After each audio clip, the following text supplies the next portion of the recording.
ఓం మహాగణాధిపతయే నమః. ఓం గురుభ్యో నమః. ఓం శ్రీమాత్రే నమః. పరమేశ్వర స్వరూపమైనటువంటి జ్యోతిష, వాస్తు మరియు ఇతర అనేకమైనటువంటి శాస్త్రములను మనకు అందించినటువంటి మహర్షులకి నమస్కారం. హయగ్రీవ హయగ్రీవ హయగ్రీవేతి యోవధేత్తస్య నిస్సరతే వాణీ జనుగన్యా ప్రవాహవత్. అరుణాం కరుణాతరంగితాక్షీం ధృతపాశాంకుశపుష్పబాణచాపాం అనిమాదిభిరావృతాం మయూకైః అహమిత్యేవ విభావయే భవానీం. శ్రీమాత్రే నమః. మనం ఈరోజు చెప్పుకోబోయే టాపిక్ ఏమిటంటే 12 లగ్నాల వారు, లగ్నం తెలియని వారు 12 రాసుల వారు ఈ యొక్క పుష్కర సమయంలో, అంటే మే 1వ తేదీ నుంచి 12వ తేదీ వరకు ఉండేటువంటి పుష్కర సమయంలో ఈసారి నర్మదా నదముకు పుష్కరం వస్తుంది. పడమర నుంచి తూర్పుకి ప్రయాణం చేసేటువంటి వాటిని నదులు అంటారు. తూర్పు నుంచి పడమర వైపు ప్రయాణం చేసే దాన్ని నదములు అంటారు. మరి దీనికి ఉండేటువంటి తేడా వల్ల మనం పరిహారం ఏం చేసుకుంటే ఏ ఫలితం వస్తుంది అంటే, నదములు అంటే తూర్పు నుంచి పడమర వైపు ప్రయాణం చేసే ఈ నర్మదా నదం ఏదైతే ఉందో 1వ తేదీ నుంచి 12వ తేదీ వరకు ఈ సమయంలో పుష్కర స్నానం చేసి అక్కడ ఎటువంటి దానం, ఏ లగ్నం వారు ఎటువంటి దానం ఇస్తే ఎటువంటి ఫలితం వస్తుంది, అదేవిధంగా లగ్నము రాశి కూడా తెలియదు అటువంటి వారు ఏ దానం చేయాలి, ఏ పరిహార మార్గం చేసుకుంటే శని భగవానుడి యొక్క అనుగ్రహం. అందరం చూడండి, శని భగవానుడికి సంబంధించిన విషయంలోనే కొంచెం బాధపడుతూ ఉంటాం కదా, అయ్యో నాకు ఏలినాటి శని నడుస్తుంది, అర్ధాష్టమి శని నడుస్తుంది, శని దశ నడుస్తుందని. ఆ యొక్క ఇబ్బంది అనేటువంటి తగ్గుతుంది, అన్ని విధాలా మీకు బాగుంటుంది. మీరు పుష్కర స్నానంలో నదిలో దిగేటప్పుడు, నదము అని చెప్పాను కదా, దిగేటప్పుడు మీరు ఒక మంత్రము మొట్టమొదటిగా చదువుకోవాలి. అదేమిటి అంటే 3, అంటే అక్కడ ఏదైనా రాయి దొరికితే రాయి కానీ, లేకపోతే మట్టి దొరికితే 3 సార్లు అలా వేసి అందులోపల దీనికి ప్రత్యేకంగా ఒక మంత్రం చెప్పబడింది. ఏమిటది అంటే, పిప్పలాద సముత్పన్నే కృత్యే లోక భయంకరి మృతాకాంతే మయా దత్త ఆహారం ప్రతికల్పయ. ధనుర్లగ్నము, ధనుసు రాశి.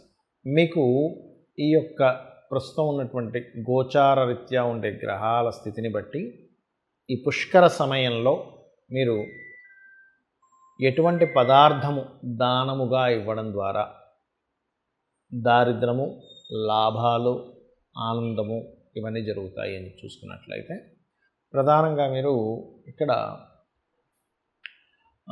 బొబ్బర్లు ఉంటాయి, బొబ్బర్లు, ఉలవలు దానంగా ఇవ్వండి. బొబ్బర్లు, ఉలవలు, ఎందుకంటే ధనుర్లగ్నానికి సహజంగానే షష్టమ లాభాధిపత్యం శుక్రుడికి వస్తుంది.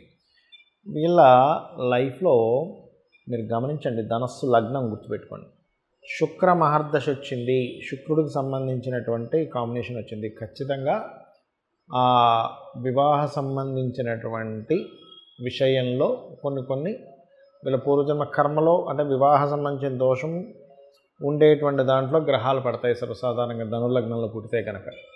ఎందుకంటే వాళ్ళు పూర్వజన్మలో చేసినటువంటి ఒక కర్మ అది ఉంటుంది. మళ్ళీ వేరే అద్భుతంగా ఉంటాయి, అందులో లేదని కదా. కాకపోతే ఈ పుష్కర సమయంలో కనుక మీరు నదీ ప్రవాహం దగ్గరికి వెళ్ళి బొబ్బర్లు దానంగా ఇవ్వడము, ఉలవలు దానంగా ఇవ్వడము, కందులు, నువ్వులు దానంగా ఇవ్వడం కనుక చేసినట్లయితే 100% మీకున్నటువంటి దోషము తొలగిపోతుంది.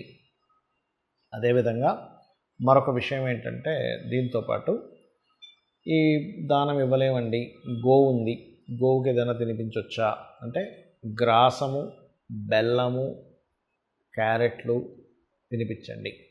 ఖచ్చితంగా మీకు ఆ దోషం తొలుగుతుంది. దాంతోపాటు ఉద్యోగ సంబంధంగా ఇబ్బందులు వస్తుంటాయని చెప్పాను.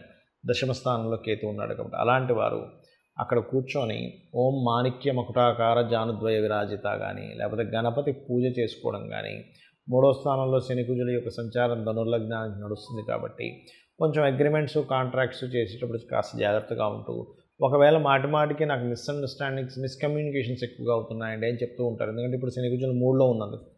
అలా మిస్కమ్యూనికేషన్స్, మిస్అండర్స్టాండింగ్స్ ఎక్కువగా కనుక అవుతున్నట్లయితే ఈ సమయంలో ప్రత్యేకంగా మీరు చేయవలసింది ఏమిటి అంటే, మీరు ఆ యొక్క అమ్మవారికి సంబంధించిన నామాల్లో ఓం కర్పూర వీటి కామోద సమాకర్ష దిగంతరాయై నమః అనేటువంటి చేసుకోండి. లేదు అదే పుష్కరంలో నిలబడి ఆ నీటిని సూర్యభగవానుడి మీద వేస్తూ ఓం మిత్రాయ నమః అనే నామస్మరణ చేసినట్లయితే కూడా మీకు ఆ మిస్కమ్యూనికేషన్స్, గొడవలు, శత్రుత్వాలు పెరగడం ఇవన్నీ కూడా తగ్గుతాయి. మరి చాలామందికి లగ్నం తెలియదు, నక్షత్రము, రాశి ఏమీ తెలియదు, మరి మేమేం దానం చేయాలని చాలామంది అడుగుతూ ఉంటారు. పుష్కర సమయంలో అసలు మొట్టమొదటిగా అసలు పుష్కరాలు వచ్చినప్పుడు ఎందుకు వెళ్ళాలి అంటే, పుష్కర సమయంలో వచ్చినటువంటిది ఏదైతే ఆ నదీ ప్రవాహం ఉంటుందో దానికి రోగాలు తగ్గించేటువంటి గుణం ఉంటుంది, గుర్తుపెట్టుకోండి. మన పాపముని హరింపజేసేటువంటి గుణం ఉంటుంది. గురువు ఒక రాశిలోకి సంచారం జరిగేటప్పుడు ఆ యొక్క నది లేదా నదముకి పుష్కరం వచ్చినప్పుడు పర్టికులర్గా మనకి ఆ 12 రోజులు కూడా విశేషంగా అక్కడ మహర్షులు, యక్షులు, గంధర్వులు, దేవతలు వచ్చి స్నానం చేస్తారట. వాళ్ళు స్నానం చేసి, మనం చూడండి ఏదైనా మనం ఒక ప్రసాదం నైవేద్యంగా పెడతాం దేవతకి, ఆ ప్రసాదంలో యొక్క రుచి మారుతుంది కదా, ఆ రకంగా వాళ్ళు వచ్చి స్నానం చేసినటువంటి నదిలో మనం వెళ్ళి చేసినప్పుడు ఆ 12 రోజులు మనం పూర్వజన్మలో చేసిన పాప కర్మలు దగ్ధం అవుతాయి, గుర్తుపెట్టుకోండి. సరే, అయితే విషయానికి వస్తే కనుక ఇక్కడ మరి ఈ యొక్క నక్షత్ర రాశి లగ్నాలు తెలియని వారి పరిస్థితి ఏమిటి, ఏ దానం చేయాలి పుష్కరంలో స్నానం చేసిన తర్వాత? ఈ సంవత్సరం ప్రత్యేకంగా మనకి ఈ నామం, ఈ యొక్క సంవత్సరం పేరు కూడా క్రోధినామ సంవత్సరం కాబట్టి అనవసరమైన గొడవలు ఏమీ రాకుండా ఉండడానికి అందరూ కూడా నువ్వులు, తెల్ల నువ్వులు లేదా నూనె లేనట్లయితే కందులు, ఈ మూడింటిని దానం కనుక చేసినట్లయితే అద్భుతంగా ఉంటుంది. దీంతో పాటు ఉలవలు కూడా దానం చేసినట్లయితే ఎటువంటి ఆటంకములు రావు. అయితే చాలామంది ఏమిటంటే, ఏమండి నేను ఇది ఎక్కడ దానం చేయాలి, ఎవరికి దానం చేయాలని కూడా అడుగుతుంటారు. దానం అనేటువంటిది పురోహితుడికి ఇవ్వాలి అనేటువంటిది తెలియదు చాలామందికి. కాబట్టి మీకు ఆలయంలో, అక్కడ దగ్గరలో ఉండే ఆలయంలో పురోహితుడికి దానంగా ఇవ్వచ్చు. అయితే ఇక్కడ కొన్ని ప్రదేశాల్లో దానం ఇవ్వడానికి పురోహితులు దొరకరు, ఆలయాలు ఉండవు. మరి అలాంటప్పుడు ఎలాగా?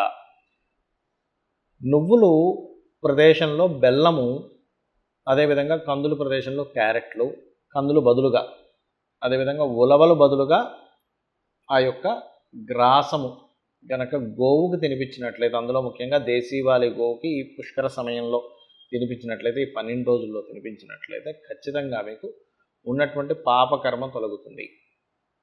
అదేవిధంగా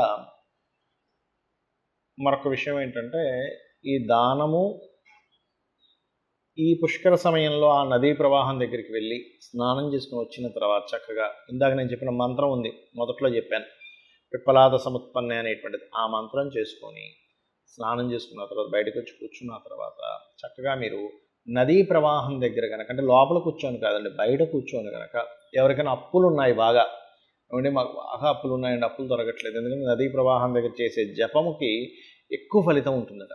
ఓం అపర్ణాయై నమః అనే మంత్రం చేయండి. అలా కాదండి, మాకు ధన సంబంధించిన విషయం విపరీతమైన స్ట్రెస్ ఉంది, ఓం నవవిద్రుమ బింబస్త్రీ న్యక్కారి రదనచ్చదాయై నమః అనేటువంటిది చేయండి. లేదా ఓం సంపత్కరీ సమారూఢ సింధుర వ్రజసేవితాయ నమః చేసుకోవచ్చు. కొంతమందికి అనారోగ్యం ఉంటుంది, నదములు గనక వెళ్ళి స్నానం చేసినట్లయితే, ఇప్పుడు నర్మదా నదము కదా, స్నానం చేసినట్లయితే 100% అక్కడ అంటే ఆ యొక్క నదీ ప్రవాహంలో చేసిన స్నానం వల్ల అనారోగ్య సమస్యలు ఖచ్చితంగా తొలగుతాయి. ఎందుకంటే పడమర వైపు ప్రవహించేటువంటిది కాబట్టి ఇది. అలాగే ఇప్పుడు అనారోగ్య సమస్యలతో ఉండేటువంటి వారు ఏ మంత్రం చదువుకోవాలి అక్కడ కూర్చొని అని చెప్పి చూసుకున్నట్లయితే, ఓం సర్వవ్యాధి ప్రశమని సర్వమృత్యు నివారణి అగ్రగణ్య చింత్య రూప కలికల్మషనాశిని అయి నమః చేసుకోవచ్చు. ఎంతసేపు చేయాలి? ఒక అరగంట, గంట, మీ ఇష్టం అండి. అక్కడ కూర్చొని నాకు ఒక 2-3 గంటలు టైం దొరికింది హ్యాపీగా అనుకుంటే చేసుకోవచ్చు. దీనివల్ల మీకు రూపాయి ఖర్చు అయ్యేదేమీ లేదు.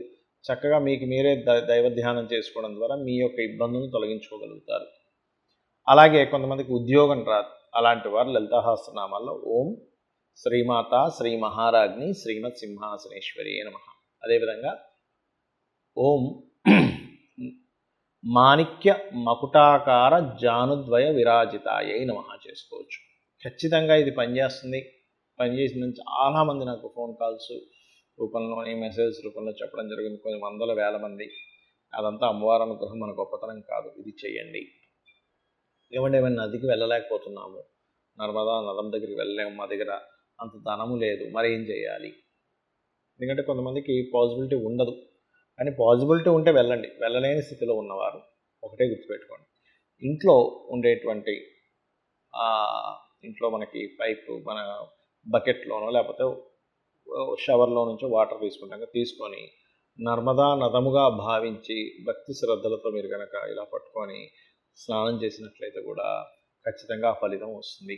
అలా నదుల దగ్గరికి వెళ్ళొద్దని నేను చెప్పట్లేదు. ఖచ్చితంగా వెళ్ళాలి, ఖచ్చితంగా చేసుకోవాలి. కొంతమంది వెళ్ళలేని స్థితిలో ఉంటారు. ఇంట్లో వాళ్ళు పంపించరు కొన్నిసార్లు. ఇంట్లో వాళ్ళు గొడవ చేస్తారు. ఇప్పుడు నదుల దగ్గరికి వెళ్ళాల్సిన అవసరం ఉంది.